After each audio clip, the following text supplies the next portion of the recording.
leerlo una vez más y vamos a profundizar aún más lo que está enseñando aquí el apóstol Pablo. Leámoslo del verso 1 hasta el 10, dice así: por lo tanto, pregunto, ¿acaso Dios desechó a su pueblo? De ninguna manera, porque también yo soy israelita, descendiente de Abraham y de la tribu de Benjamín. Dios no desechó a su pueblo, al cual conoció desde un principio. ¿No saben ustedes lo que dice la Escritura acerca de Elías, de cómo invocó a Dios contra Israel, cuando dijo: Señor, han dado muerte a tus profetas y han derribado tus altares? Solo yo he quedado y procuran matarme. ¿Y cuál fue la respuesta divina? Me he reservado 7,000 hombres que no han doblado la rodilla delante de Baal. De la misma manera, aún en este tiempo, ha quedado un remanente escogido por gracia. Y si es por gracia, ya no es por obras. De otra manera, la gracia ya no sería gracia. Y si fuera por obras, ya no sería gracia. De otra manera, la obra ya no es obra. Entonces, ¿qué? Israel no ha alcanzado lo que buscaba, pero los escogidos sí lo han alcanzado y los demás fueron endurecidos. Como está escrito, Dios les dio un espíritu de estupor, así son hasta el día de hoy. Tienen ojos que no ven y oídos que no oyen. Y David dice que sus banquetes se conviertan en trampa y en red, en tropezadero y en retribución. Que sus ojos se nublen para que no vean y sus espaldas se encorven para siempre. Amén. Hasta ahí la lectura de estos versos de capítulo 11 de Romanos. El tema para esta sección, especialmente para los versos 7 al 10, es: ¿somos elegidos o somos endurecidos? ¿Es uno o es el otro? En estos versículos el apóstol Pablo afirma que Israel como nación no ha alcanzado la salvación que buscaba. Solamente aquellos que fueron escogidos fueron quienes creyeron y alcanzaron la salvación. Esta afirmación puede sonar demasiado negativo para muchas personas, ya que en muchas mentes no cabe la idea de que Dios salve solamente a aquellos que Él ha escogido. La razón por la que muchos no quieren aceptar la soberanía de Dios en la elección de sus escogidos es porque el hombre desea ser protagonista de su propia salvación. Quieren ser partícipe de su salvación. Quieren ofrecer sus obras para asegurar su salvación. Además, está de moda en estos tiempos que muchos prefieren escuchar mensajes optimistas que hablen de cómo tener una buena salud, un mejor éxito en los negocios o una mejor vida en este mundo. Pero contrariamente a este tipo de pensamiento, Pablo no expresa un mensaje optimista en el sentido material en estos versos, sino un mensaje lleno de esperanza para el que cree y acepta la palabra de Dios como autoridad suprema. Por eso, cuando leemos estos versos, debemos comprender que esta es la palabra de Dios, llena de autoridad, suficiente, inerrante, absoluta. Es una palabra que afirma la verdad suprema que viene de Dios. Estas no son palabras simples, no son simplemente ideas de Pablo, sino es la revelación de Dios hecha por medio de su Espíritu Santo. En este sentido, lo que Pablo está afirmando en estos versos es que todo lo que nos queda es creer en esta revelación. Y si no creemos, estamos condenados. Esta es una afirmación absoluta. Todo lo que acabamos de leer con respecto a la soberanía de Dios en la elección de su pueblo, de sus escogidos, es una afirmación absoluta que viene de Dios. No podemos fingir, no podemos tapar estos versos, no podemos afirmar lo contrario. Es más, cuando uno ha leído la palabra de Dios desde Génesis hasta el Apocalipsis, vamos a encontrar esta misma idea en toda la Biblia. Por eso decimos de que esta es una afirmación absoluta. No son simples ideas. Tenemos que aceptar esta enseñanza. De lo contrario, vamos a tropezar en estas palabras y vamos a intentarnos quizás hacer un Dios acorde a nuestros pensamientos, un Dios acorde a nuestras creencias, un Dios acorde a lo que nosotros pensamos. Dios es soberano, Dios es absoluto en sus determinaciones, Dios es quien decide y elige quiénes son sus escogidos. En este sentido, pues vamos a volver a ver lo que la semana pasada, domingo pasado, comenzamos viendo del versículo 7 en adelante. Y hay por lo menos 2, 3, 4 puntos esenciales en los versículos 7 al 10. En primer lugar, Dios, de acuerdo a su plan eterno, salva solo a un remanente escogido. Eso es muy claro en estos versículos. Solo un remanente escogido. Hemos leído la semana pasada en el capítulo 9, versículo 27, cuando dice, Isaías clama en referencia a Israel, aunque los descendientes de Israel sean tan numerosos como la arena del mar, tan solo el remanente será salvo. ¿Recuerdan cuando Dios le mostró a Jacob y le dice, ¿no? O a Abraham y le dice, mire las estrellas del cielo, que son imposibles de contarlos, o la arena del mar, que es imposible de contarlos? Y Dios dice, muy bien, así de grande, así de numeroso serán tus descendientes. Pero cuando leemos ahora en Romanos, dice claramente, aunque los descendientes de Israel, Jacob, en este caso el patriarca, sean tan numerosos como la arena del mar, tan solo el remanente será salvo.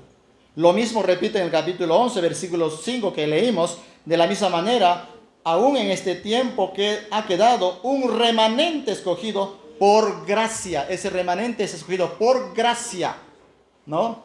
No es un remanente que ha sido escogido por algo que los hombres hayamos hecho. Definitivamente no. Es escogido por gracia. Eso es ese es el primer punto, el énfasis del primer punto. Dios, de acuerdo a su plan eterno, salva solo a un remanente escogido. Solo a un remanente fiel de entre todo su pueblo, de entre toda la nación que Él ha escogido. Esa es una verdad tan importante. Y es una verdad que muchos quizás no les gustaría escuchar. Muchos no quisieran oír esto porque tenemos la influencia de un concepto de una idea de que la salvación es universal. No, el texto es muy claro. El texto dice que solo Dios salvará a un remanente que Él ha escogido de antemano, ¿no? Que Dios conoció, escogió un remanente fiel de su pueblo para salvarlo. Y eso es un remanente claro, un remanente escogido por Él. Con esto Pablo afirma que Dios aún no ha concluido con la nación de Israel, su pueblo escogido.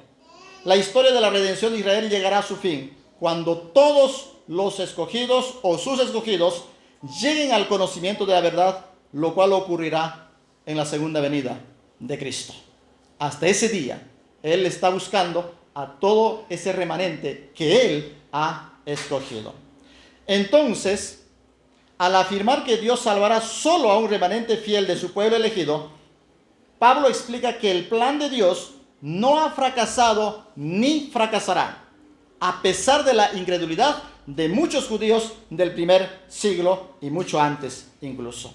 Dios cumplirá definitivamente su palabra de salvar a sus escogidos. Es en ese sentido que el verso 7 reafirma esa idea diciendo, entonces, ¿qué? ¿Israel no ha alcanzado lo que buscaba? ¿Israel como nación, ese pueblo que Dios escogió, no ha alcanzado lo que buscaba? Y luego Pablo dice, pero los escogidos sí lo han alcanzado y los demás fueron endurecidos. Pablo claramente afirma que los escogidos sí han alcanzado. Eso es. En otras palabras, Pablo está afirmando con certeza absoluta que Israel como nación corporativa no ha alcanzado lo que buscaba. ¿Qué es lo que buscaba? La salvación, la justicia, pero no la alcanzó como nación. Sin embargo, Pablo asegura con absoluta certeza que los escogidos sí han alcanzado. Es decir, solo los escogidos han alcanzado la salvación, mientras que los demás fueron endurecidos. Claramente, esos escogidos que alcanzaron la salvación son aquellos que fueron conocidos por Dios desde la eternidad, elegidos por Dios desde la eternidad, desde antes de la fundación del mundo, como dice Efesios 1:3. Mientras que aquellos que no fueron escogidos fueron abandonados en sus pecados y condenados. Eso es lo que Pablo estaba explicando en los capítulos 9 al 11, ¿no? Que Dios ha escogido a un grupo de personas para salvación. Aquellos que son salvos lo son porque Dios decidió salvarlos. Y los que se pierden lo están porque Dios los abandonó debido a su negativa a arrepentirse y creer en el Evangelio. Ese es el punto central del verso 7. Los judíos que buscaban fervientemente ser aceptados por Dios, basándose en las obras y cumpliendo la ley, no fueron aceptados por Dios, mientras que los elegidos fueron aceptados debido a la elección soberana de Dios por gracia, como acabamos de leer. La salvación solo se obtiene por la fe en el Mesías y no es de otra forma. La mayoría de los judíos, aunque buscaban fervientemente, dice Pablo, ser aceptados por Dios, al mismo tiempo, esos judíos del siglo I demostraron que eran tercos y rebeldes al no aceptar al Mesías como Señor. Eran tercos, rebeldes. Hebreos 4:2 afirma la incredulidad de los judíos en ese sentido. Dice, porque la buena nueva se nos ha anunciado a nosotros los que hemos creído. Lo mismo que a ellos, a los que no creyeron. Pero de nada les sirvió a ellos, a los que no creyeron, el oír esta palabra, porque cuando la oyeron, no la acompañaron con fe. ¿Se dan cuenta? El texto de Hebreos afirma claramente que los judíos han escuchado el mensaje, han oído todo el mensaje de salvación. Incluso en capítulo 10 afirmamos que ellos han entendido el mensaje, pero a pesar de todo, ellos voluntariamente, personalmente, predispusieron sus mentes, sus corazones para no creer en el Mesías. Endurecieron sus corazones. Y por eso aquí el texto de Hebreos dice, de nada les sirvió haber escuchado. De nada les sirvió haber oído el mensaje del Evangelio. Porque no creyeron con fe. Es igual hoy en día, ¿cierto? Hay muchísima gente que escucha el mensaje. Hay mucha gente que oye el Evangelio, pero de nada les sirve. Porque no se aferran con fe. Como dice el texto, cuando la oyeron, no la acompañaron con fe, no creyeron, no aceptaron a Cristo como su Señor. Entonces, con todo esto, lo que Pablo está diciendo claramente en estos versos es esto: o eres elegido por Dios para escuchar, entender, creer y obedecer al Evangelio y ser salvo, o eres endurecido para ser juzgado y condenado en el juicio. Eso es lo que Pablo está afirmando aquí. Eso es lo que Pablo está afirmando. Aquellos que son endurecidos no lo son porque Dios los endureció a propósito, sino que debido a su vida impía y rebelde son abandonados por Dios a hacer cosas en contra de su voluntad. Así que solamente en este primer punto, o claramente el apóstol Pablo está afirmando que solamente Dios ha escogido un remanente para salvación. Punto 2. Aquellos que buscan obtener la salvación por sus buenas obras son endurecidos. Esto es algo terrible, esta afirmación. Aquellos que intentan alcanzar su salvación haciendo buenas obras, más bien el efecto es al revés. Se endurecen más o son más endurecidos. Cuando las personas intentan llegar al cielo por sus propios medios, cuando las personas intentan llegar al cielo haciendo buenas obras, cuando las personas dicen, no, yo voy a dar mi ofrenda para ganarme un lugar en el cielo, yo voy a hacer, no sé, voy a ayunar por varios días para ganarme un lugar en el cielo. O cuando uno dice, voy a apoyar a los necesitados para ganarme un lugar. No, eso no es la manera de salvarnos. Está bien que apoyemos al necesitado, ¿cierto? Está bien que ayunemos. Está bien que hagamos vigilia. Está bien que oremos, que ofrendemos. Está bien, pero no lo hacemos eso para ganarnos la salvación. Hacemos eso por puro agradecimiento a Dios porque Él, sin merecerlo, nos ha salvado. ¿Se entiende esto? Pero el punto aquí es este. Cuando las personas intentamos hacer obras para salvarnos, tiene un efecto contrario. Nos endurecemos aún más todavía. Por eso decía la semana pasada, por eso hay muchos grupos o sectas donde las personas que asisten a esos grupos parece gente cerrada de mente, ¿no?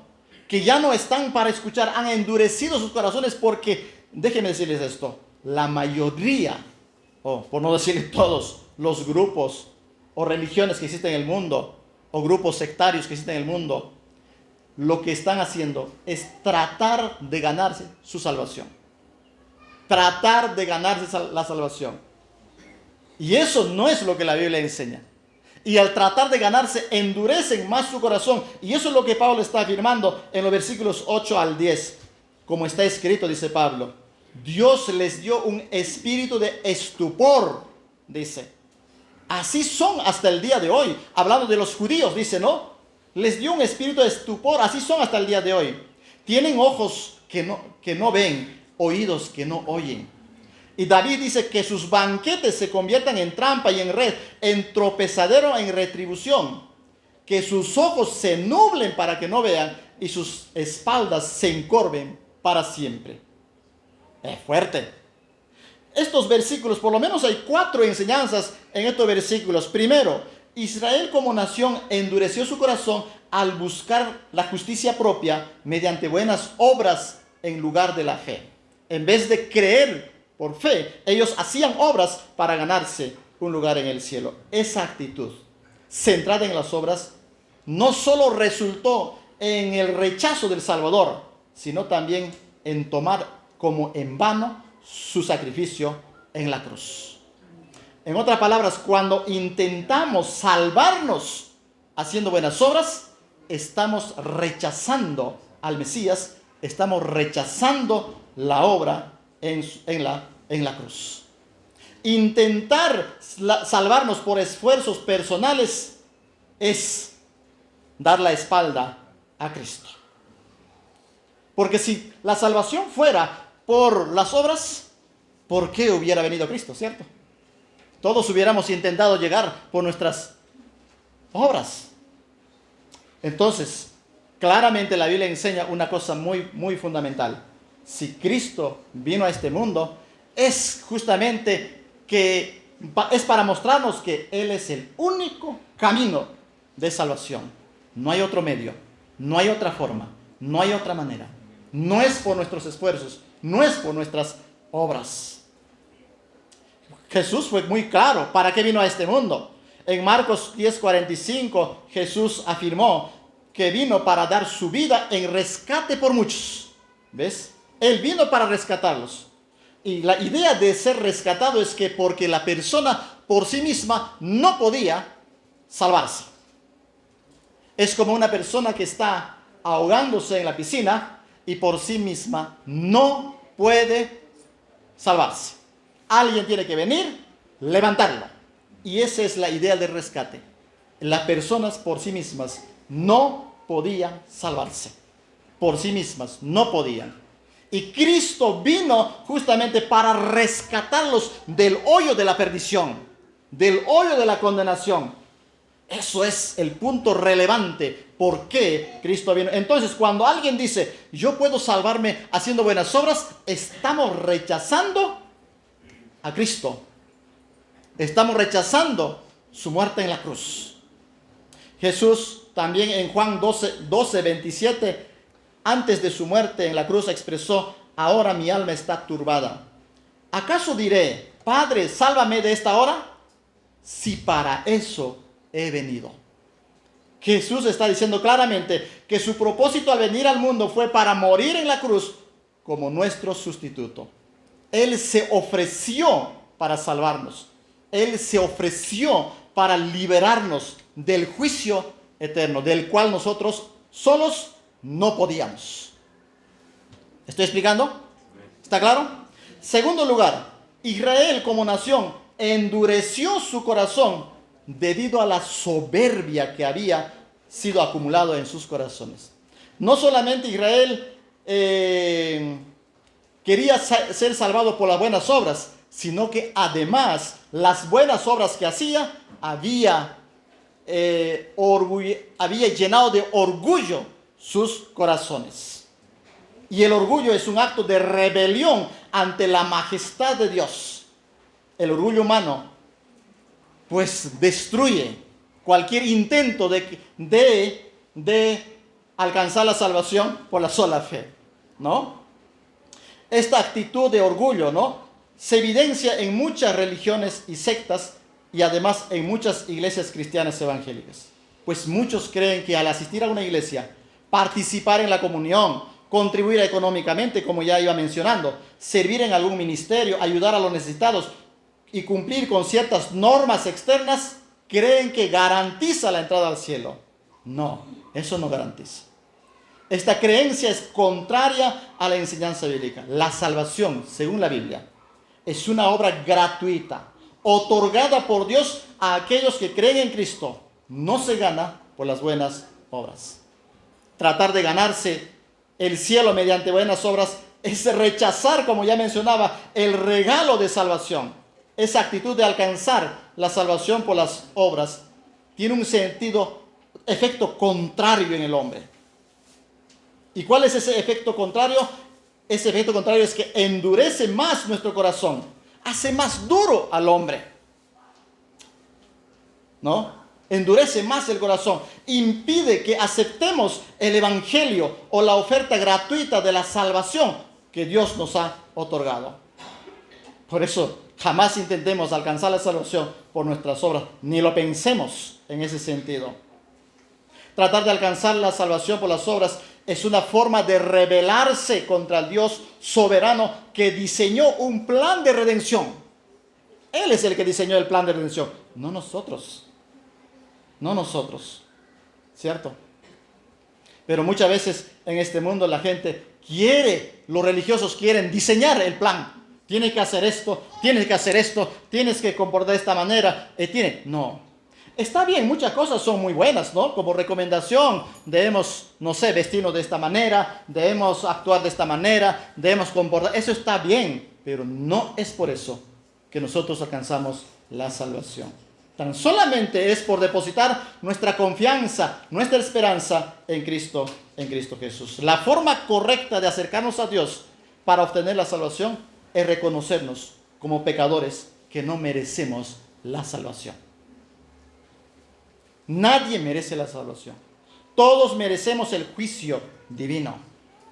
Por lo tanto, tratar de acercarnos a Dios con nuestras buenas obras implica afirmar que somos lo suficientemente buenos para merecer el cielo por méritos propios. De esa manera negamos nuestra necesidad de la ayuda divina.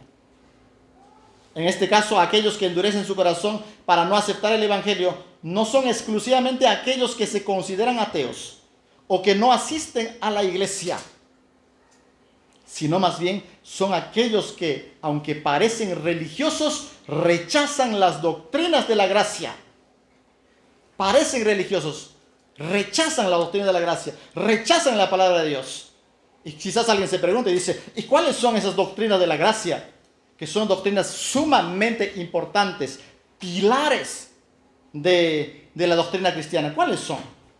La depravación total, la elección incondicional, la expiación definida, el llamamiento eficaz y la perseverancia de los santos.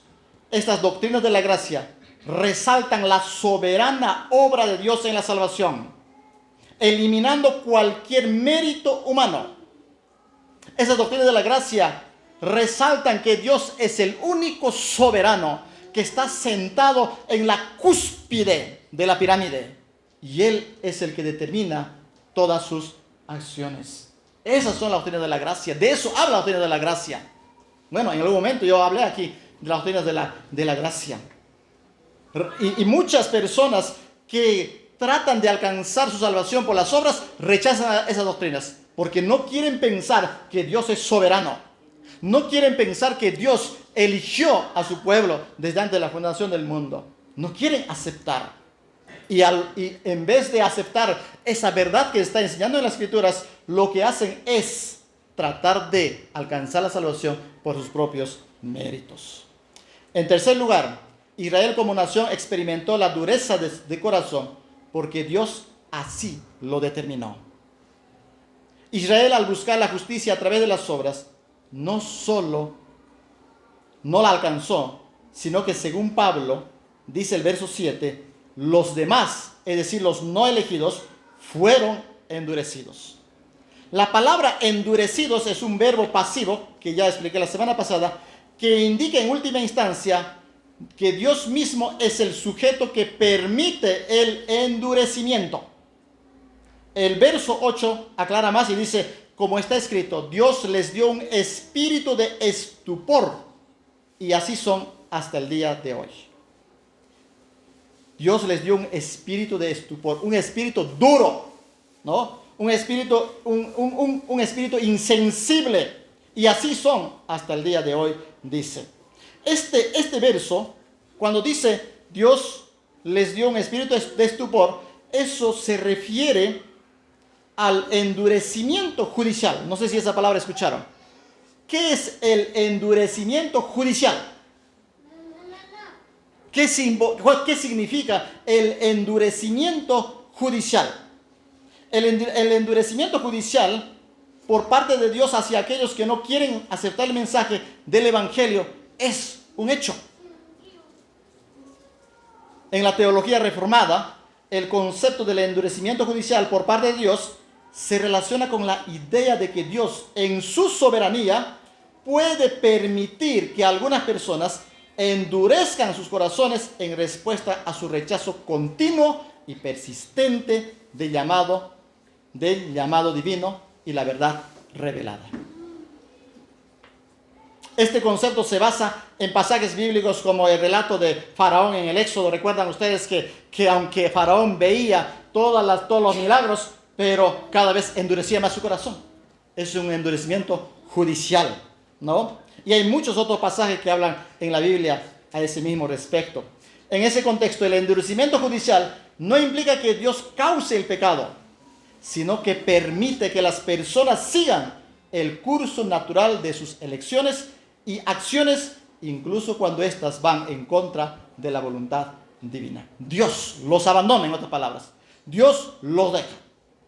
El endurecimiento judicial refleja la justicia de Dios y su soberanía sobre todas las cosas. Escuchen esto. La idea es que aquellos que persisten en rechazar a Dios por su desobediencia experimentan un endurecimiento en sus corazones como un acto de juicio divino.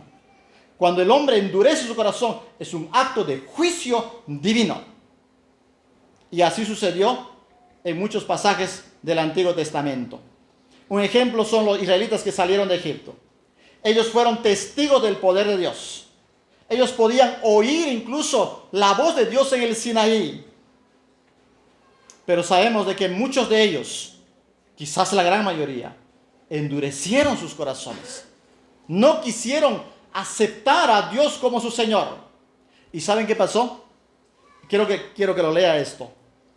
Moisés, cuando ya, después de 40 años que los israelitas caminaron por el desierto, y cuando ya estaban casi por llegar a la tierra prometida, Moisés en Deuteronomio 29, 2 al 4, les dijo estas palabras a esa gente.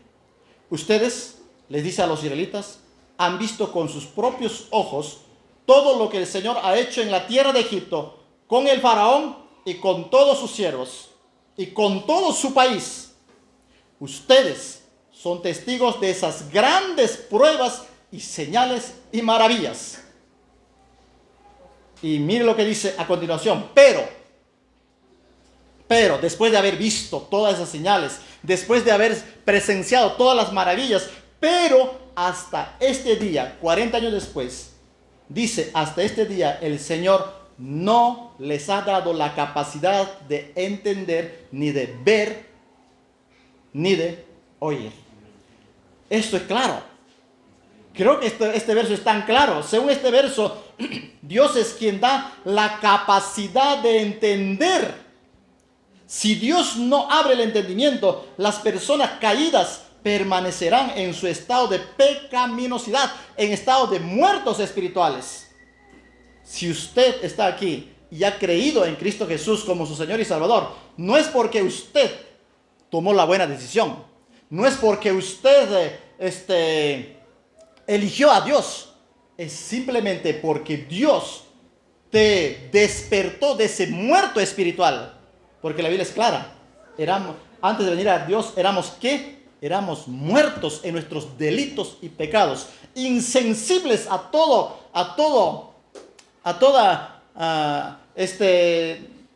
pensamiento, ¿cierto? Éramos básicamente como Lázaro dentro de la tumba, muertos. Y Dios hizo la obra. Dios fue quien, por su Espíritu Santo, nos dio vida, nos levantó de entre los muertos, y solo así nosotros podemos escuchar y creer en el mensaje del Evangelio. No hay de otra manera.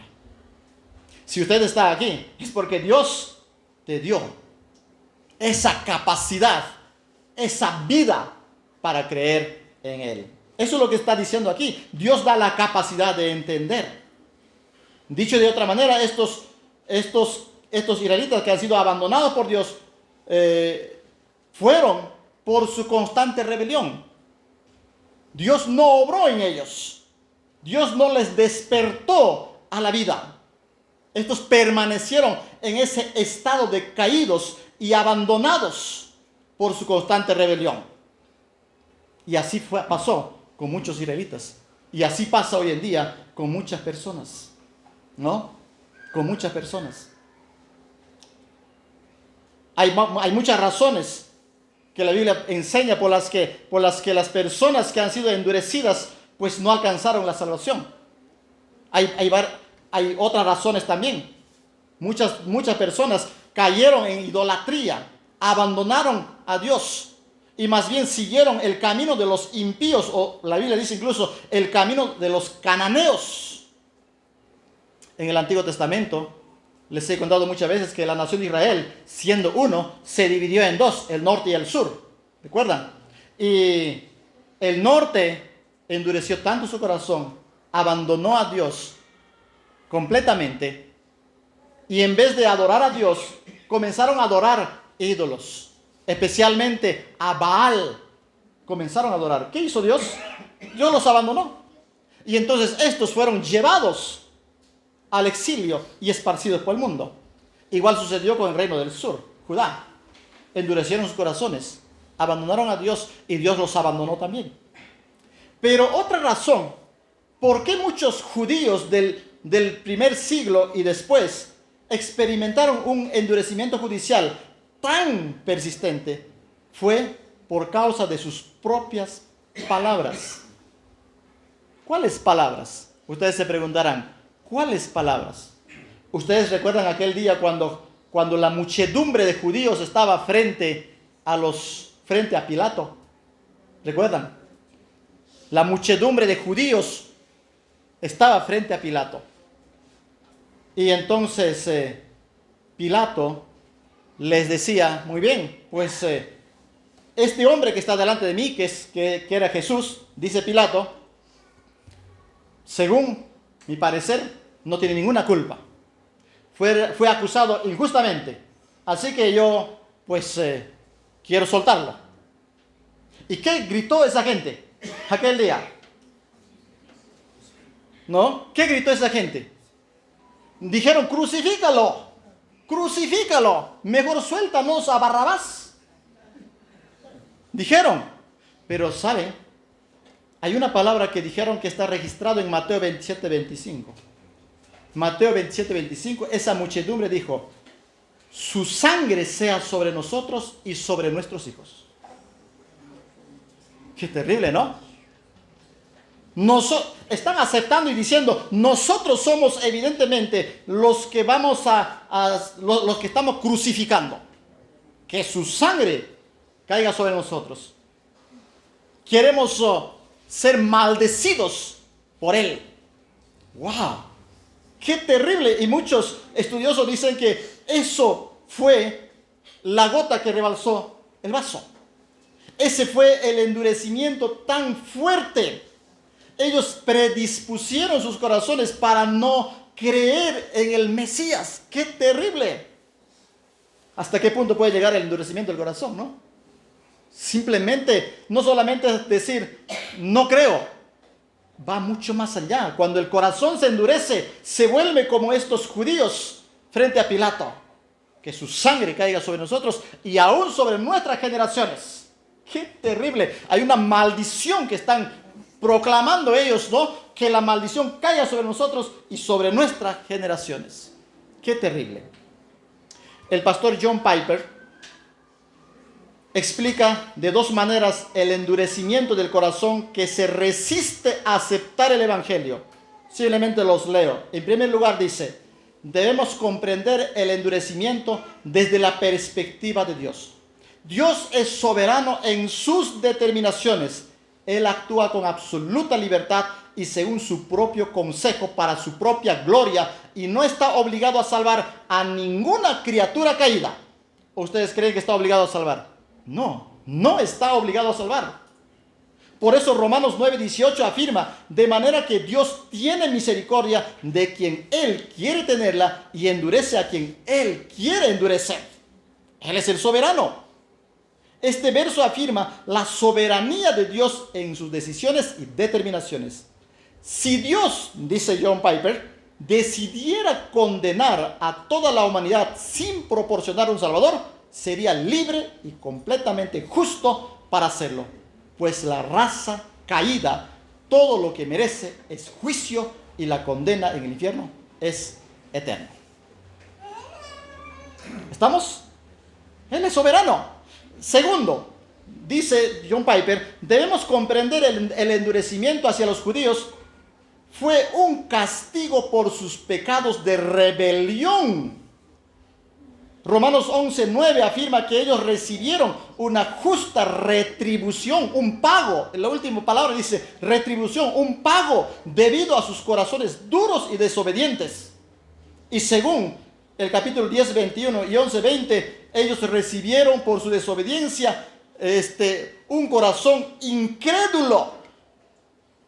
Es claro, es como consecuencia de su rebelión. Dios pronunció juicio sobre los incrédulos y esto no solo se aplica a los judíos, sino también a todas las personas religiosas que buscan ser aceptados por Dios mediante sus propias obras.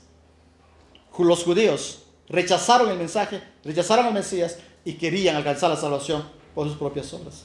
Una pregunta importante, ¿cuáles son las características de quienes están bajo el endurecimiento judicial divino?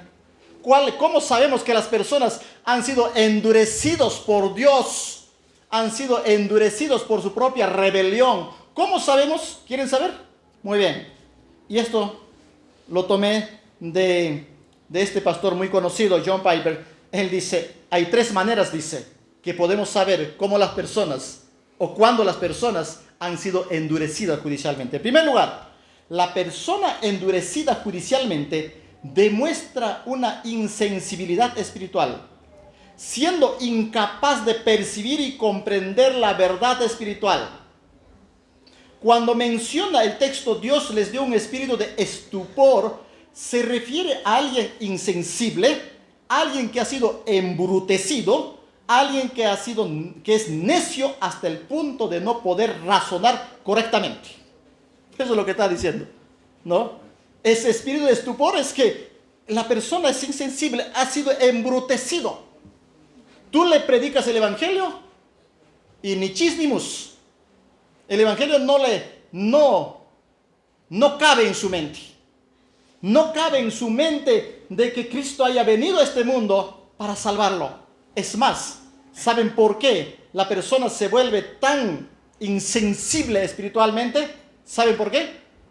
Porque esta persona ha llegado en su propia mente a concluir que no necesita a Dios, que Él está bien tal como está. ¿No es así como muchas personas actúan en este mundo hoy mismo? No necesito a Dios. Estoy bien. Estoy sano. Tengo dinero. Tengo un buen trabajo. Así que no necesito a Dios. Bueno, si tú necesitas a Dios, tú anda a la iglesia, dicen todavía, ¿cierto?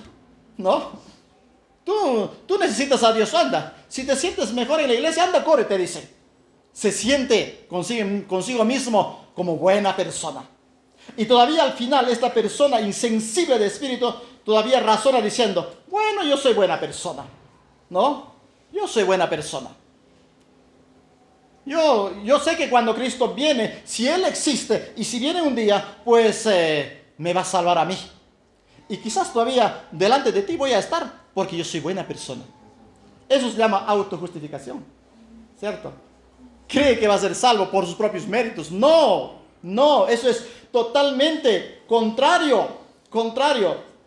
John Piper dice un claro ejemplo de esto es cuando compartimos el evangelio con personas que simplemente no pueden entenderlo.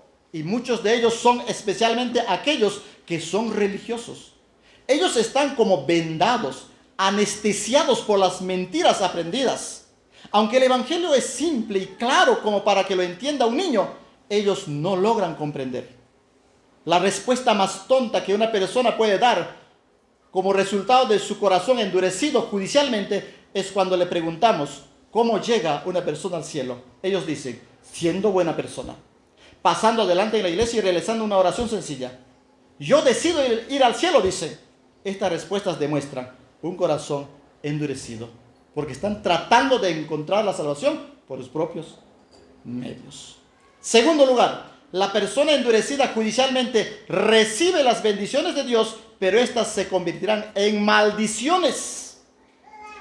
En Romanos 11:9 dice, y David dice, que sus banquetes se conviertan en trampa y en red, en tropezadero y en retribución.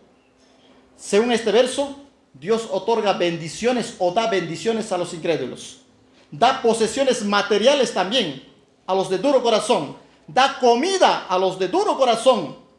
Les bendice con un matrimonio especial incluso. Les bendice hasta con hijos. Pero si no le honran y le agradecen a Dios, sus corazones insensatos se oscurecerán aún más todavía. En otras palabras, Dios los bendice, pero esas bendiciones tienen un efecto contrario. Le aleja más a Dios, le endurece más al hombre y entonces finalmente esas personas recibirán su justa retribución. No siempre el que uno sea bendecido es para bendición. Si tú amas a Dios, está bien. Si tú amas a Dios de todo corazón, Dios te bendice con abundancia. Amén. Hónrale a Dios, agradécele a Dios, ¿cierto? Pero hay muchas personas que reciben mucho de Dios, pero no son agradecidos. En tercer lugar, la persona endurecida judicialmente se enfrentará al juicio final. Quizás no han entendido el verso 10 de Romanos 11. David dice que sus ojos se nublen para que no vean. Sus espaldas se encorven para siempre.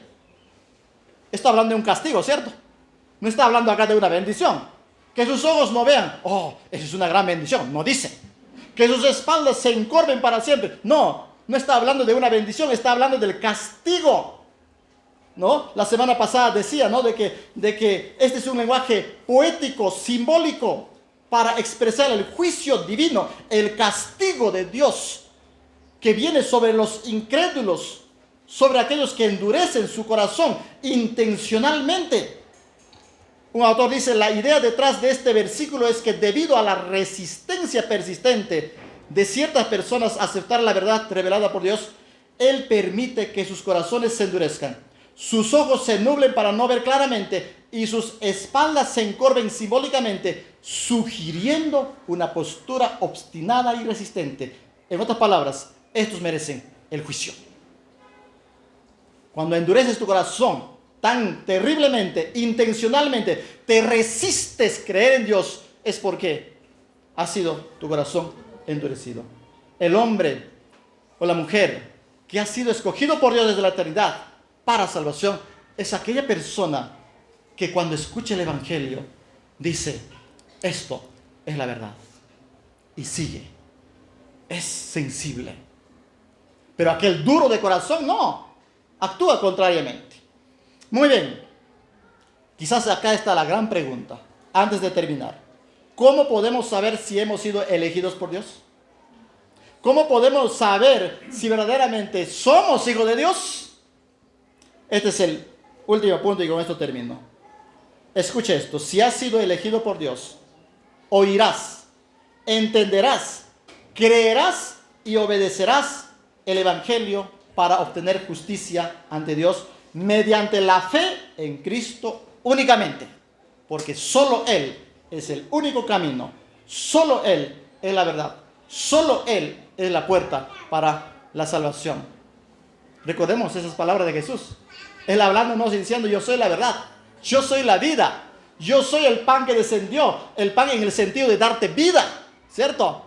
Yo soy el pastor de las ovejas, ¿cierto? Yo soy la puerta. ¡Wow! Tremendas palabras. Solamente en Cristo. El verso 7 dice que Israel no ha alcanzado lo que buscaba, pero luego dice, los escogidos sí lo han alcanzado. Los escogidos. Aquellos que han sido escogidos por Dios.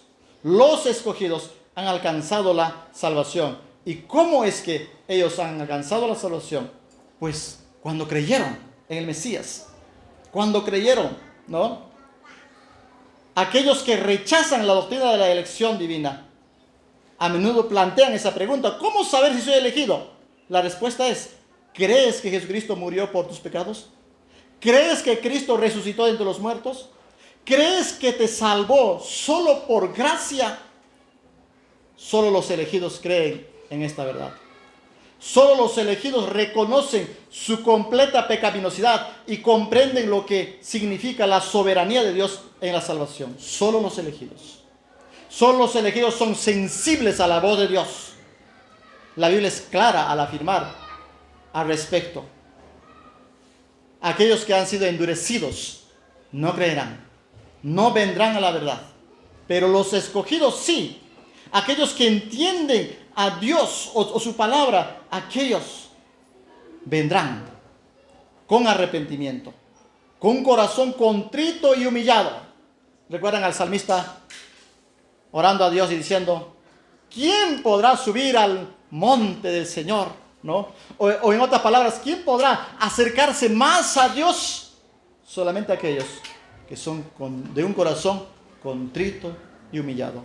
Aquellos que reconocen que son pecadores. Aquellos que entienden que no merecen la salvación.